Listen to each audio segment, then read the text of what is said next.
there are some things in life that cause us sadness, distress, um, but we gauge them sometimes as this is worse than when that happened, or this is better. At least it's not as bad as that. And we kind of put things on a scale of how painful they are, how bad they are. When I was growing up, I grew up in a family where my parents did foster care, and at that time in the 1960s, it wasn't normal for babies to be for the adoption to be arranged before the baby was born. So um, when the baby would be born, then they needed a foster home for the baby until the adoption was finalized and the baby could go to be with the adoptive parents. So my mother took babies. We usually got the baby when it was just a couple of days old from the hospital, and then we would have the baby until it was adopted, which was usually from 6 months to a year, depending on the placement of the child. And so we had a number of children that came through our home as foster babies, and we got attached to them. It was just, oh, it was amazing. And then they would leave, and it was the pain of parting. And they say foster care, um, they can't pay you enough for the first month and the last month, but in between you would do it for free. It's not something you do for money, but um, it's uh, it's a very rewarding experience. I also learned a lot from my parents um, doing foster care. They modeled a lot of things. We had Caucasian children, we had Hispanic children, we had African American children, and we were taught that everyone is the same, and everyone is created by God and is equal before God, and so there's no difference between people of different ethnic identities.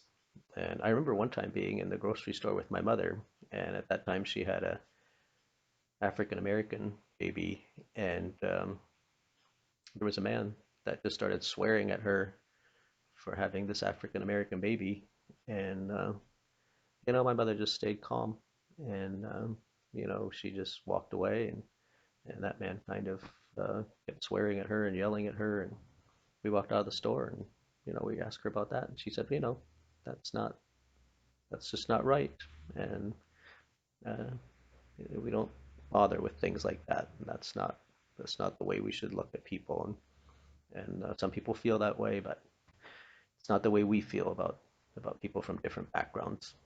Well, of course, the day would come when the babies would be adopted out and they would get taken to their adoptive home, and of course the adoptive parents were very excited about having a baby, and but for us, well, it was a sad time when that baby would leave. And so one time, one of the babies was leaving, and the social worker was coming to pick up the baby. And we lived on a small farm, and we raised steers, and they would come in the fall, and then we would raise them until our silage was finished, and then my dad would sell them, and they would go to market.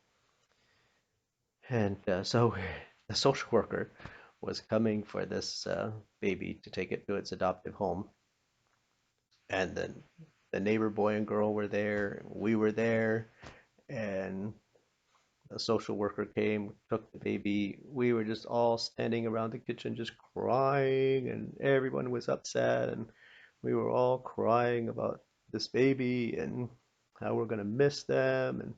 And the little neighbor girl said, "Oh, this is terrible. This is even worse than when the steers go to market." And that kind of put it in perspective. And it was. And it was a sad time. But, that baby went to a home, it was cared for and loved. And my mother soon got another baby, and we did the whole thing again. So sometimes sad things do happen, and we get through them. And uh, and we go on to other experiences that bring joy. And life is a series of joys and sorrows, and that is the cycle of life.